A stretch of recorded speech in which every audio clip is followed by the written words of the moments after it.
welcome back to another episode of Ed Hunts. So today I'm going to be going to the boot fair on my own. I'll be cycling there, so I'm not going to film on my way there because I don't have a harness at the moment, so I don't really want to hold the camera while I'm cycling. So going down to Hayes today, so I'll see you down there.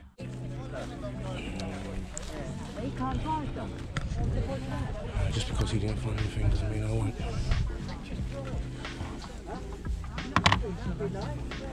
So is yours still? No. Oh, is yours still, mate? How much should the pad? £10. £10. Does it work? Yeah. All works. Both work. How much is this one? Same. Yeah. Unless you can make a deal if you want both. Oh, do you know what, man? It's got no serial number on it. I'm good. Cheers, brother. Okay, no worries.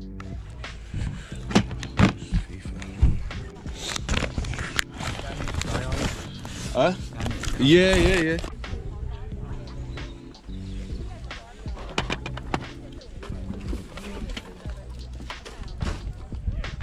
I'll get that. Can I just like scooch one at a time and just see what's underneath? Yeah. The whole box is under there as well. Huh? The whole box is under there as well. Oh, okay. Just pushing it to one side. Yeah. You got some nice games here. Yeah, nice selection. Yeah. Do you keep like your box games? No, they're all sold. Oh, right, okay. Good.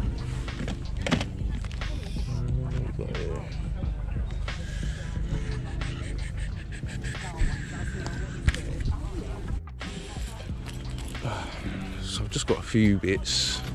Got a game 50p, got some wrestling figures, 50p each.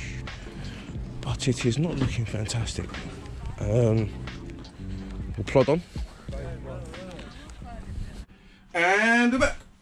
So, just got back from Hayes Boot Fair. It was quite busy today. There was quite a few sellers there, definitely in comparison to the previous bank holiday where the weather wasn't as good, and there wasn't no half term following it either. So it was a little bit desolate last time, but this time was okay. But I did get there a little bit late because I was cycling there. I couldn't get my ass up at 5 o'clock in the morning. I just couldn't do it. Like I ended up getting up at 6. So and I cycled down to Hayes, and then like by the time I got there, like I'd already seen like a few other collectors. Saw Scott and Tom again, saw Dan again, and yeah. So by that time, and then like I saw a few other guys that I know who like collect all the same kind of stuff that we do.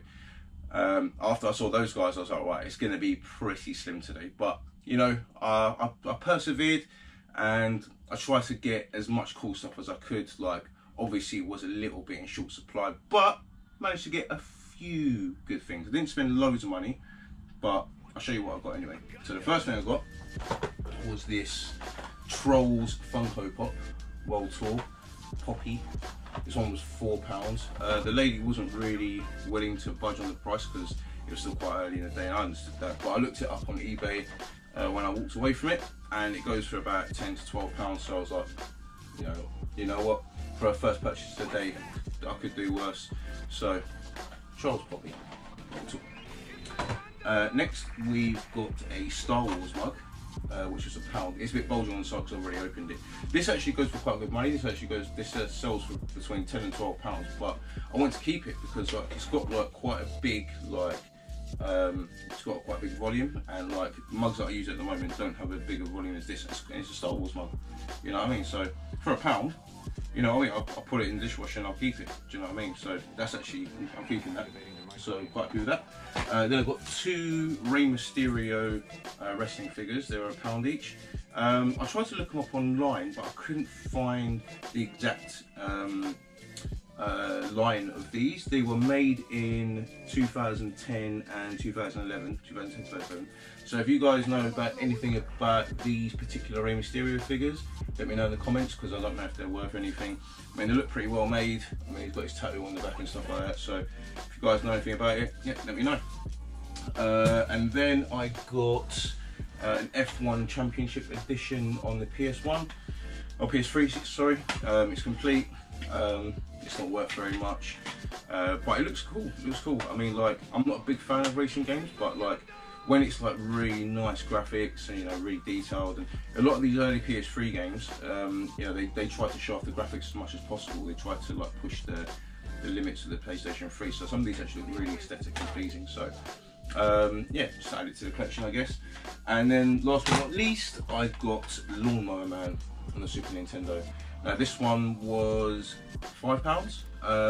I had a little go on this actually earlier on, and yeah, it's hard. It's really tricky. Like literally anything just like obliterates you. You just turn into loads of pixels. You don't get loads of lives. It's just like one hit and you're gone. Like, but it is like, it's a game that like, it's a bit weird because it goes from like a side-scrolling platformer to like a first-person like VR game, like where you've got to kind of go through the hoops. You know, it's a bit reminiscent of Superman on 64. So you know, this game hasn't been like reviewed greatly, but it's not a too bad game. Like, it doesn't look that bad for the SNES, and if you can get used to it and you can get far in it, I'm sure like this could be a good little playthrough. So that's all I got today. I really didn't get that much. I don't know why. I think it's just because I got there a bit late, and like I saw other things there that I could have bought, but I just didn't really fancy it, to be honest. So got a few bits and bobs still. So yeah, all good. Coming up, I'm going to try and get down to Tokyo Toys at some point and do a review of their arcade. Hideki, if you're watching this, sorry I've not been in contact. I've been really busy recently, and there's a few shows coming up actually. Can't wait to start actually doing a few conventions, because just, you know, it's great going to the boot fest, it's great everything kind of being back on and open again, but you know, the conventions are really where it's at, and I really can't wait to go again. So thanks for tuning in. Drop a like if you like that, and subscribe if you haven't already, and I will see you in the next one.